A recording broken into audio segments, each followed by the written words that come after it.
Le site est enchanteur et on comprend pourquoi c'est si beau que ça. C'est parce que c'est mené par du bon monde. Bonjour à vous trois.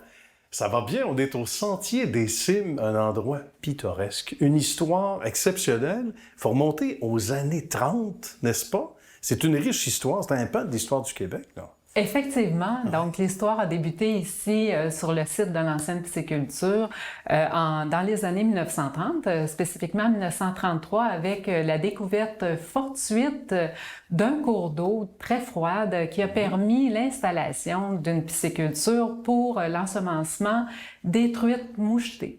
Bien. Et suite à cet engouement, évidemment, ça a pris son essor jusque dans les années 1940, 1950, et le site servait à ensemencer les lacs dus à la surpêche, en fait. Ah oui. Et avec des techniques tout à fait assez pittoresques, là, qui étaient de larguer les poissons en avion pour ensemencer les lacs. Et de sorte qu'en 1950, plus de 150 000 visiteurs annuels venaient taquiner la truite et pique-niquer, passer la journée. Et malheureusement, en 1960, le bâtiment principal a été ravagé par un incendie majeur, ainsi qu'en 1978. Et le site a dû fermer ses portes en 1992 par le ministère de l'Environnement du Québec. Et depuis ce temps, évidemment, le site avait été un peu plus laissé à l'abandon, de sorte qu'un nouveau projet devait voir le jour après tant d'années. Et deux préfets avant M. Marc L'Heureux, du côté de la MRC, se sont penchés sur la question, parce qu'il fallait faire revivre ça. Ça a été beaucoup de travail pour Marc, mais aussi pour les deux préfets auparavant. Oui. Il y a longtemps qu'on Il y a deux autres préfets avant, Ronald Provost et Denis Chalifou, qui m'ont précédé. Il fallait faire quelque chose avec le site. On vient d'entendre l'historique. Oui. Donc, c'est un patrimoine. C'est un patrimoine important. C'est une terre publique qui est accessible à tous les Québécois.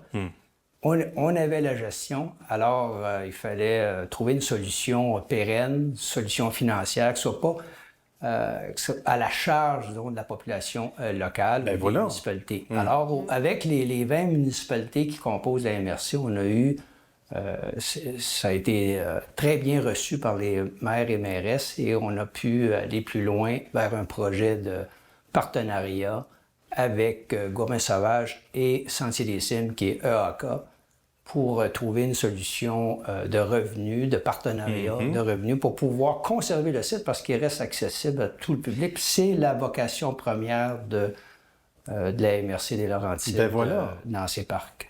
On regarde le portrait, Cathy, depuis ton arrivée. Raconte-nous, il faut nous raconter un peu. En fait, Sentier des Cimes, c'est une entreprise allemande, qui fonctionne sur la base des principes du développement durable.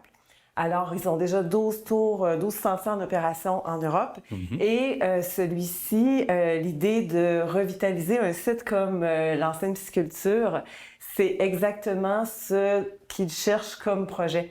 Alors, lorsque la MRC a communiqué avec eux pour leur proposer ce projet-là, ils sont venus voir et ils ont été emballés par l'idée parce que vraiment, ils ont perçu le potentiel de ce lieu-là, l'idée de redonner vie à ce site-là pour les visiteurs, autant locaux qu'à l'international. Je comprends. Ça allait dans les valeurs de l'entité, évidemment. De l'entité et de la MRC. Voilà. Parce que l'objectif dans tout ça, c'était vraiment de redonner l'accès aux citoyens dans la beauté, la sécurité, l'accessibilité.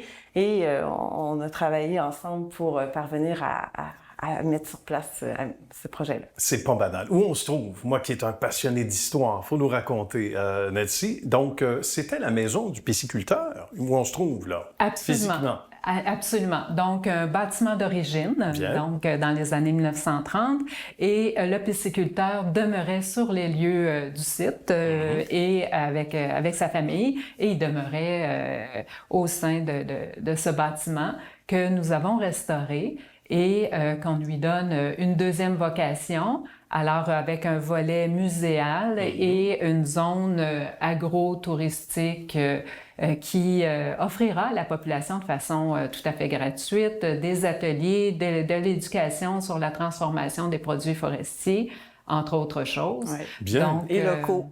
Et locaux. Mettre les Voilà. produits de nos artisans, de nos producteurs en valeur. Tous nos employés qui gèrent, que ce soit l'horticulture, la menuiserie, la maçonnerie, faites dans les mêmes règles que l'époque, les bassins, la réflexion était faite avec un cachet là, ou avec un souci du détail ou du patrimoine. Alors, puis c'est nos employés. Ben voilà, il faut le mentionner. Oui, Ça. On n'est pas allé dans des cours voisines sans mauvais jeu de mots. Là, les employés. Et dans l'idée que ce ne soit pas les gens de la MRC, les citoyens de la MRC qui paient la facture de tous ces frais-là, c'est là où le partenariat est intéressant parce que l'entreprise allemande qui a ouvert la branche sociale, la branche canadienne de l'entreprise, donne une contribution à la MRC pour la location des lieux et pour chaque billet vendu. Donc, l'entreprise permet à la MRC de faire... C'est un partage des coûts, finalement. Donc, les coûts sont moins lourds pour les citoyens. Absolument. Que c'est beau. Un mariage parfait, évidemment. Ben, ça a été un grand bonheur, trop court, évidemment, mais de vous rencontrer. Merci à vous trois.